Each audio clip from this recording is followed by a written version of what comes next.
With about 15 minutes left in my night shift at work, a thunderous crash resonated through the office, originating from one of the windows. Investigating, I discovered a sizable rock had been hurled through the front window. The oddity intensified as I walked in the industrial district at about 9:30 p.m. with no other business open. After informing security and returning to my desk, I decided to head home. The unease grew during my departure, leading me to run to my car, get in, and sped off. Almost home, a sudden realization struck. I hadn't locked my car. It had been unlocked the entire time. After a cautious check for potential threats in the back seat, I found absolutely nothing. Approximately 10 minutes later, reaching out to a friend who was out having fun, I decided to join him. Riding my bicycle leisurely along the road, enjoying the moonlit night rather, I sensed someone approaching from behind, straightening up and moving to one side of the road. The person passed by slowly, flashing a purely insane smile. Taken aback, I flinched as he continued riding.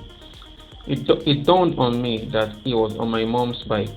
Sprinting home, my fears were confirmed. Her bike was missing, and one of my car's doors was left open, the back one to be precise.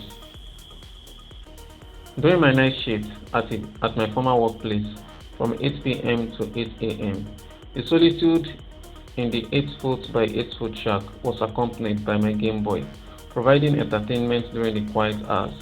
On busy nights, I only had to interact with one or two people. In my first week, the departing third shift colleague mentioned a nearby payphone that rang every night at about 3:20 a.m., speculating it was likely an automated test call.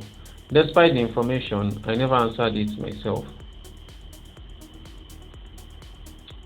After a few months, I began leaving the windows open during the summer nights. As predicted, at 3:30 a.m. each morning, the payphone would ring. On one occasion, the ring sounded eerie, as if the phone was submerged in water. Building up the courage one night, I set an alarm for 3:15 a.m., waited by the phone and answered it. However, the response was eerie silence, akin to someone on the other end not responding. This routine continued for a week with no substantial outcomes. Putting it out of mind, I left the mysterious phone unanswered for about a month. In nearly July, curiously struck again, prompting me to answer the phone once more.